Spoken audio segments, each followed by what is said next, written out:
Bonjour et bienvenue dans ce tutoriel concernant la communication en Ethernet IP entre un contrôleur M262 et un contrôleur PackDrive 3. Le M262 sera scanner, le PackDrive 3 sera quant à lui adapteur. Le M262 aura comme adresse IP 192.168.0.62 sur le port ETH2 pour communiquer avec mon PC et 192.168.1.62 sur le port ETH1 pour l'échange avec le PackDrive 3. Le PackDrive 3 aura comme adresse IP 192.168.0.42 sur le port ETH pour communiquer avec mon PC et 192.168.1.42 sur le port RTE pour l'échange avec le M262. Donc, premièrement, créer un projet, donc fichier, nouveau projet, toujours la même chose, toujours les choses habituelles. Donc j'utilise un M262 M15. Au niveau du nom du contrôleur, je vais mettre M262.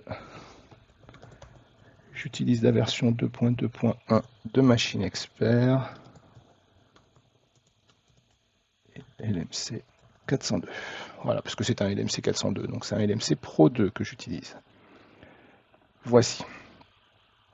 Voilà, donc le projet est créé. Donc, pour la partie ETH1, donc j'ai dit 192.168.1.62.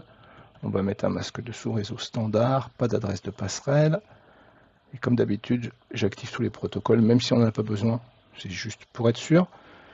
Sur ETH2, donc 192.168.0.62 et le même masque de sous-réseau que précédemment. Pareil pour les protocoles, je vérifie de ne pas avoir fait de bêtises. Donc maintenant, j'ajoute au niveau du projet un nouvel appareil, et là, je mets PackDrive LMC, et donc moi c'est un 402, donc je fais ajouter. Ah, j'ai oublié de changer le nom, je vais le changer juste après, c'est pas grave. Voilà, alors le nom n'a pas d'importance, c'est juste pour s'y retrouver plus facilement dans le projet. Voilà, je mets juste LMC 402. Oui. Et OK. Voilà, donc maintenant on a bien le LMC 402. Donc, première chose à faire pour ne pas avoir d'erreur de base, donc dans DQG Digital Out, ici au niveau du diagmask, je vais mettre 0, c'est tout ce que je fais, ça va désactiver en fait les défauts de surcharge et sortie, charge ouverte en fait, c'est-à-dire qu'il n'y a pas de charge du tout au niveau des 16 sorties, voilà. Juste pour ne pas avoir d'erreur, ça ne sert à rien pour le projet en cours. Maintenant, au niveau, je fais un clic droit donc sur le LMC 402, je vais ajouter un appareil, et là je vais ajouter donc dans bus de terrain, Ethernet IP, appareil esclave Ethernet IP, j'ajoute Ethernet IP adapteur. Je fais ajouter. Voilà, donc il est rajouté ici, EIPA adapteur. Voilà. Donc ici, on va faire attention à ce que connector soit bien sûr front, pour dire qu'on va utiliser le port RTE qui est sur le LMC, sur le PackDrive 3, et non pas une des deux cartes optionnelles que l'on peut mettre en dessous le contrôleur. Au niveau de l'adresse IP, donc la config, on la laisse en manuel. L'adresse IP, donc sur ce port-là, c'est 1.42.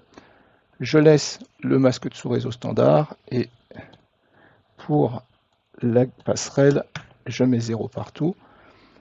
Par défaut, la taille du tableau d'entrée et la taille du tableau de sortie sont de 504 octets. Je laisse 504, on verra que ce n'est pas dérangeant pour la suite.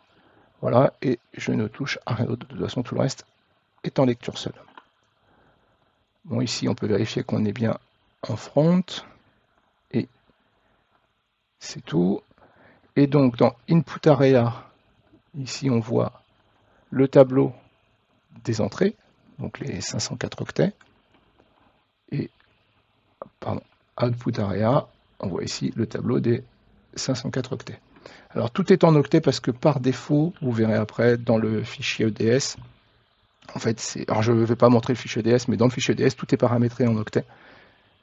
Il est possible avec le fichier EDS de repasser tout en Word, enfin dans le format qu'on veut. La seule chose, c'est que ici, il faudrait le refaire. Or, c'est pas fait. Donc, on va laisser comme ça en octet. Voilà, donc maintenant, il faut rajouter le fichier EDS dans le référentiel d'appareil. Donc dans Outils, référentiel d'appareil, le fichier EDS, bien sûr, je le mettrai un lien pour le télécharger. Je mettrai ça dans la description comme d'habitude. Et donc ici, je fais installer. Voilà, c'est ce fichier-là, SE pour Schneider Electric, et là-haut, Ethernet IP adapteur.eds. Je l'ajoute. Voilà, donc il est rajouté ici. Et maintenant, je vais pouvoir l'utiliser dans le M262, puisque c'est lui qui va interroger le paragraphe 3. Donc, sur Ethernet 1, je fais un clic droit, je fais ajouter un appareil, et là, je vais dire que j'ajoute dans les gestionnaires de protocole le scrutateur Ethernet IP. Voilà. Et dans le scrutateur Ethernet IP, je dis que je vais utiliser paragraphe 3 Ethernet IP adapteur. Je fais ajouter. Voilà. Là, je peux faire fermer. On va vérifier que l'adresse IP est bonne. Au niveau du scrutateur, il n'y a rien de particulier. On laisse par défaut. Et sur l'adapteur, donc Ethernet, Ethernet IP par F3, au niveau de l'adresse IP, donc je vais fixer l'adresse IP en 192.168.1.42. On peut laisser les valeurs par défaut qui sont ici. C'est juste qu'elles sont vérifiées au moment où la connexion s'établit. Si vous ne voulez pas les vérifier, vous pouvez les décocher, ça pose aucun problème. Maintenant, dans connexion, donc la connexion numéro 257, on va regarder, donc on voit qu'on a 32 octets par défaut qui sont échangés dans les deux sens avec un RPI à 10 millisecondes. Bon, on peut laisser ça, ça pose aucun problème non plus. Ceci dit, chose importante, vous voyez ici un petit avertissement qui vous dit que dans la cible, dans cible vers scrutateur, donc les données d'entrée, le format de transfert exécution repos 32 bits, c'est-à-dire, il faut ouvrir, voilà. Et regardez ici, le format de transfert, c'est le format de transmission. Donc, exécution repos 32 bits a été remplacé par données pures, tout simplement parce que le M262 n'accepte pas ce format de transmission au niveau de ses entrées à lui. Par contre, vous voyez que ce format de transmission est validé pour les sorties. Cela signifie une chose importante, dans les données qui vont être reçues par le M262 et qui viennent du LMC 402, il y aura non pas, dans ce cas-là, 32 octets de reçus, mais en fait 32 plus 4. Les 4 octets étant ces fameuses données de 32 bits. 4 octets 32 bits, hein, c'est normal. Voilà, c'est des états que le contrôleur LMC 402 fournit. On s'en sert, on s'en sert pas, peu importe, elles sont obligatoires, elles seront reçues. Donc, il va bien falloir faire attention. Donc je fais OK, bon, pas de souci. Voilà, aussi. Donc ce que je vous disais, donc là on a 32 et 32. Alors, on va faire un exemple avec, par exemple, 40 octets dans chaque sens, sauf que nous, on sait qu'on va avoir 40 octets, on va envoyer 40 octets. Par contre, le LMC va nous envoyer 4 octets en plus des 40 que le veut recevoir, qui elles vont être des données pures. Donc on va mettre 44. Et on fait OK. Voilà, on fait que ça.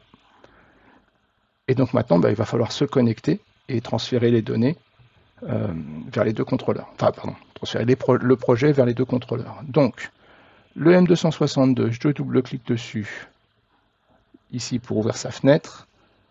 Je double-clique pour le passer en gras, je le passe en adresse IP face TCP.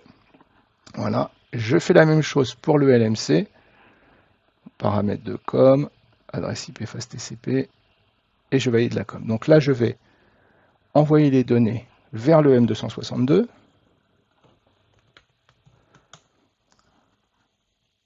Voilà.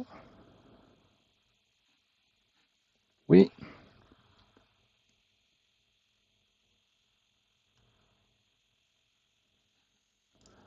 Voilà. Et maintenant, je vais envoyer les données vers le LMC 402 et je transfère.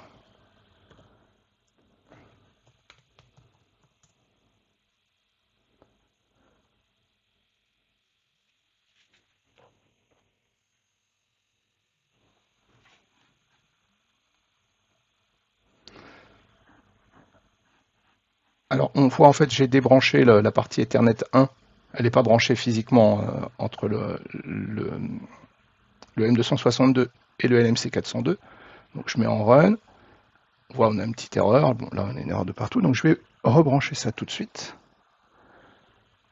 Voilà, c'est fait. Hop. Et voilà, la communication s'est établie. Alors bon, on a une petite erreur qui est là, c'est pas très grave, on peut l'effacer au niveau du LMC. Voilà, c'est fait. Donc là les données sont bien échangées. Et si on veut les voir, alors je vais fermer un petit peu tout pour que ce soit plus facile.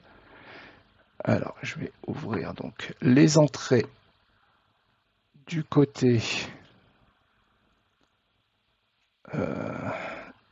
donc l'input area, pardon, du côté du LMC et la même chose du côté du M262. Voilà. Donc ici, alors, on voit input area, réellement attention, on voit que c'est des sorties. Donc là, on va se mettre au niveau input. Et alors, chose importante, vous voyez qu'ici c'est en Word et ici c'est en octet. C'est pas grave en soi, hein, il suffit juste de bien se souvenir de comment on fait, comment ça se travaille. Après, vous pouvez faire une union pour dire un tableau de 2 octets est égal à un tableau d'un Word, est égal à un Word, et après vous tapez dans les mots comme vous avez envie. Donc ici, si je mets par exemple la valeur 1 dans... Pardon, on va pas mettre la valeur 1, par exemple la valeur 111 dans l'octet 0, dans le tout premier octet. Alors on voit déjà que dans le tout premier mot, là on a déjà une valeur, c'est les fameux 32 bits que je vous avais dit d'état. Donc maintenant sur le LMC, j'envoie la valeur 111 et tout de suite on voit que la valeur 111 est arrivée sur le troisième mot, donc le mot dans le tableau, le 2, à partir de 0. On voit bien que 111 est arrivé. Si maintenant par exemple, donc on va écrire, je sais pas, 2 ici, 3. Alors à chaque fois, je saute d'un octet pour écrire à chaque fois que dans un mot au niveau du M262, 11, 12, 13, 14, 15, 16, 17, 18, 19, 20. Alors j'en mets trop, c'est pas grave, c'est juste pour vous montrer qu'on ne voit vraiment que les valeurs, donc 111, qui va correspondre à la première ligne qu'on remplit en fait. Allez, je vais mettre 1, comme ça on sera plus sûr entre nous. Voilà, donc 1, 2, 3, jusqu'à 20. Donc on a bien 20 mots d'échanger, 40 octets, plus ces fameux 2 mots 32 bits, 4 octets, peu importe, d'état. Si maintenant je vais voir l'autre partie, donc la partie sortie côté M262, et donc les entrées, contrairement à ce qui est écrit à output, ce sont bien des entrées du côté du LMC 402. Et si là donc j'écris des valeurs, là, hop, alors, je vais essayer de réduire un petit peu tout, pour qu'on voit tout ce qui se passe. Donc allez, on va faire, je sais pas, 101, 102, 103, 104, 105, 106, 107, 108, 109, 110, 111. Hop.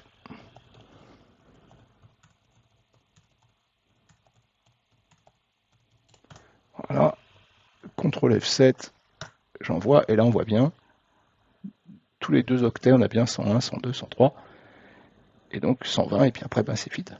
Vous voyez qu'il n'y a pas d'erreur, on a bien 504 octets qui sont déclarés dans le tableau, mais peu importe, nous on a demandé, c'est en fait le scanner qui est à la demande du nombre, que ce soit en entrée comme en sortie, donc pas de souci, ça passe sans problème. Eh bien écoutez, voilà, ce tutoriel est maintenant terminé.